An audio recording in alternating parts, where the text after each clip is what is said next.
Breaking news in the NFL, Antonio Brown suspended 3 games without pay for misrepresenting his vaccination status.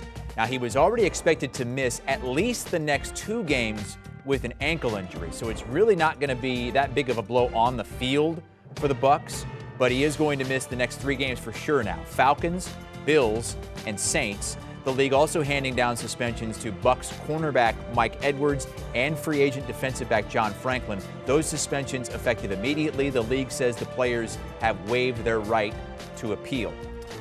Let's bring in a couple members of the Pick Six podcast, Will Brinson and John Breech. Will, we don't really have a precedent for this. I guess what's your reaction here to the 3-game suspension for Brown? Well, 2 things, Chris. One, I would say, actually I have 3 things I'll go with. One, I would say that this is, I don't know, this seems fair. You know, you use a fake vaccination cards are not legal. Like I can't remember who we saw a house raided here in Raleigh because somebody's son was creating fake vaccination cards. I mean, like they're gonna, it's not okay to do that. You can't use a fake vaccination card. We have a pandemic going on. Let's all try and be, reasonable about this. So I'm not surprised at all that the league gave a 3-game suspension. They have hammered people who violated COVID protocols. I do think it's interesting to note that the Buccaneers, this is the second thing, the Buccaneers were not fined or hit with any draft pick loss or anything like that, meaning the league looked at this and said, okay, you guys did your due diligence. You were, you felt like you handled it in the appropriate manner. So we're going to get the player for this, not the team. And then the third thing that I think is really interesting that you referenced, Chris, the players waived their right to appeal. It sure does sound like they went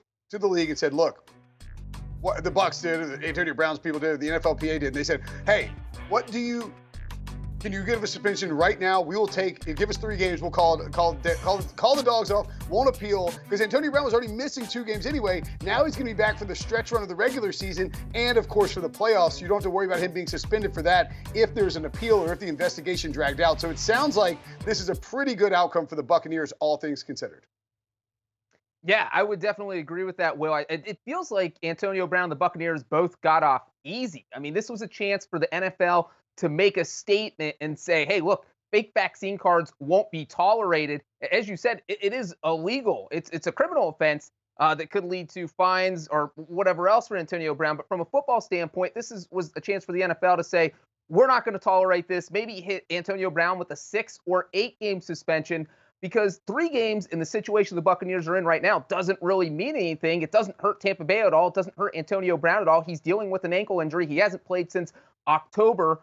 We already knew he wasn't going to play in the next 2 games anyway due to his injury. There was a possibility he could miss the 3rd game if the ankle doesn't heal. So these were 3 games he was just going to miss anyway. The Buccaneers offense is obviously much better with him on the field, but even if this suspension never happens, he wasn't going to be there until the end of December. So it does really feel like the Buccaneers got off easy. I think that Antonio Brown is probably breathing a sigh of relief right now that this was only 3 games, and it's 3 games that he was going to be likely missing anyway. Falcons, Bills, Saints. Those are the 3 games that he's definitely not going to be able to play.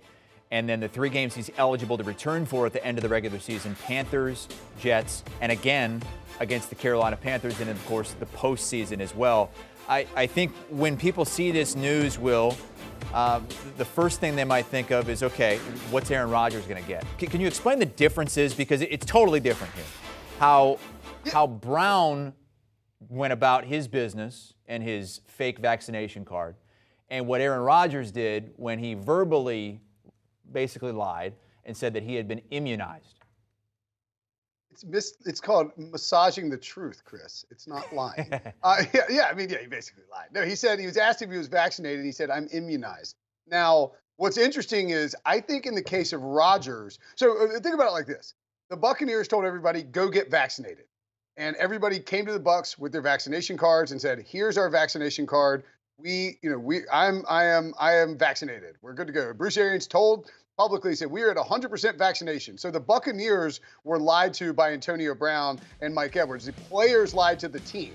With Rodgers, what happened was the team was really complicit with what Aaron Rodgers wanted to do. In other words, they just didn't enforce the vaccination protocols with Rodgers. And that's why that's a team matter, because they knew that Aaron Rodgers was unvaccinated. The Buccaneers if we believe what went on here with this investigation, did not know that Antonio Brown was unvaccinated. And therefore, the league decided to put the onus on the players in the case of the Buccaneers situation and put the onus on the team more so. And it also is a maximum fine they could give to Rodgers anyway. The onus on the Packers, the onus on the Packers in the case of the Aaron Rodgers situation. Yeah, you hit the nail on the head, Brinson. Aaron Rodgers did not mislead the Packers or the NFL. Both entities knew that Aaron Rodgers was not vaccinated. He was following all the protocols of an unvaccinated player, except for wearing his mask in press conferences, which is what he got fined for. So there were no lies to the people who are in charge.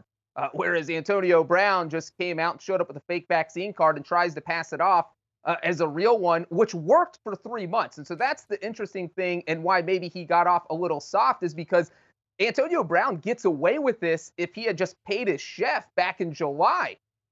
Because, he owed him $10,000. The chef got a little upset that it didn't happen. So he went public and said, hey, look, Antonio Brown's got a fake vaccine card. You guys need to look into this. And so no one would have even thought to look at this situation if the chef didn't go public.